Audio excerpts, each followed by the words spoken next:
Hello,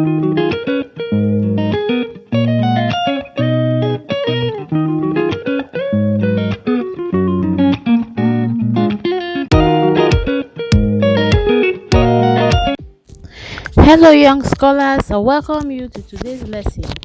In today's class, I will be teaching you about the Benin Kingdom or the Benin Empire.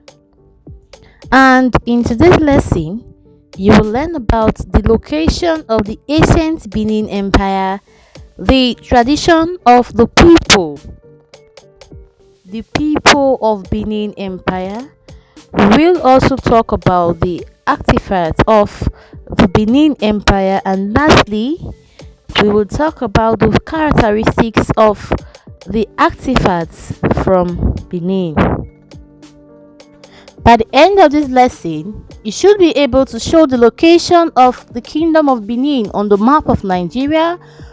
You should also be able to discuss the tradition and the culture of the people. You should also be able to describe the people of Benin, list the artifacts of the Benin Kingdom, and lastly, state the characteristics of the artifacts from Benin. Now, the location of Benin Kingdom. Benin is located in the southwestern part, present-day Edo State of Nigeria. The Kingdom of Benin, which is also known as the Edo Kingdom or the Benin Empire, was a kingdom within what is now southern Nigeria. It has no historical relation to the modern Republic of Benin. The historical Kingdom of Benin was established in the forested region of West Africa in the 1200s.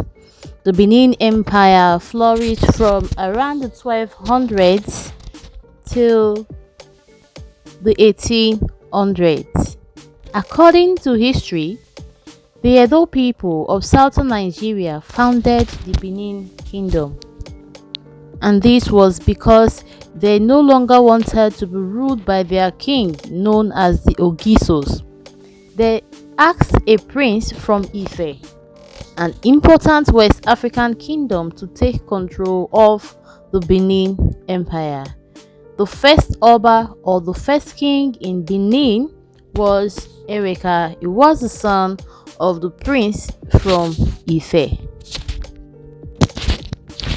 The Kingdom of Benin reached its greatest power and size under Oba Elware the Great.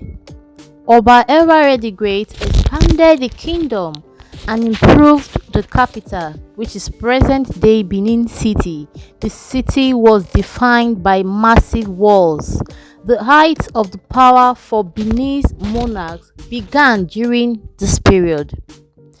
To honor the powerful Obas, the people of Benin participated in many rituals that expressed their devotion and loyalty, including human sacrifices. Artists of the Benin Kingdom were well known for working in many materials, particularly brass, wood, and ivory. They were famous for their brass relief sculptures, particularly plaques and life-size head sculptures. These sculptures typically portrayed historical events, and the heads were often naturalistic and life-sized. Artisans also carved many different ivory objects, including masks, and for their European trade partners, salt sealers. The people of the Benin Empire. According to history, there are at least 3 different myths about the origin of the Benin people. One of these traditions traces the origin of the Benin people to the Lower Nile Valley in Egypt, while the other one traces their origin to Ile-Ife. The third tradition of origin posits that The Benin people had always been living in their present location since creation. That is, it posits that they are the aborigine of their present location. They've been existing in that particular location since the creation of the world, and this is the more acceptable of the three traditions of origins. According to the third tradition of origin, like I just mentioned, the earth was covered with water, and at the middle of the water was a tree. There was a bird called a bird that lived on the tree. At the time the creator, called Osanobua, wanted to populate the earth, he sent his three sons and gave them the choices of selecting one special gift each. The first son chose wealth, while the second son chose magical powers, and the youngest son, on the advice of the bird, chose a snail shell. On getting to the middle of the water, the youngest son turned the snail shell upside down, and it produced large quantity of sand, which formed land from the water. The sons of Osanobua was afraid to step on the land. They sent a chameleon to test the land. This, the Benin belief, still makes the chameleon to walk without hesitations today. After Osanobua came down on a chain to allocate responsibilities to his three sons, the first was given authority over water. The Benin called him Olokun, which means God of the river. The second son, the gift of using his magical powers to balance the effects of positive and negative forces on the natural world. The Benin called him Ogiwu or Esu, which means harbinger of death. He is regarded as an evil being. While the younger son was given authority over land, he named the land Agbon and set up his headquarters at Igodomigodo, which is the present-day Benin City. In these mythologies, Osanobua and Olokun are associated with life, health, wealth, and all good things, while the second son, Ogwewu, is associated with mourning, death, and evil, while the youngest son is seen as a symbol of innocence, susceptible to the whims of others. The dominant people of Benin Empire are the Edo people. The ancient Benin are the ancestors of the present-day Edo-speaking people. Alright, I've taught you three traditions of origin. The first one, I said the Benin people trace their origin to the lower Niger Valley in Egypt, while another tradition of origin traces their origin to Ile-Ife. And the third one stated that they have been the aborigine of their present location. Now, going further, people from other tribes like Urobo, Ichekiri, Esan, and so on were allowed to live in the kingdom, even in the inner royal city. The ancient Benin are the ancestors of the present-day Edo-speaking people, and they are highly industrious and creative. They had an organized system of government that had the Oba's representatives in far places, and they conquered territories. Through these channels, disputes, rebellions, and tributes were largely handled successfully. They are known for great festivals such as Igwe Festival, which means the end of the year festival, and the Agwe Festival, which is the blessings of first budded yam. The Benin people also have the Ugwe Ivie, which means the festival of beads, and so on and so forth. Now, going further, let's talk about the artifacts of the people of Benin. The Benin culture and tradition have links with the use of brass objects to express their ingenuity in the work of art. For example, brass objects from Benin depicted palace activities. It also showed Benin's relationship with the Europeans, particularly revealed how the Benin people came in contact with the Europeans. And by 1959, Frank Willett, who worked on a site in Benin, discovered large quantity of pottery works.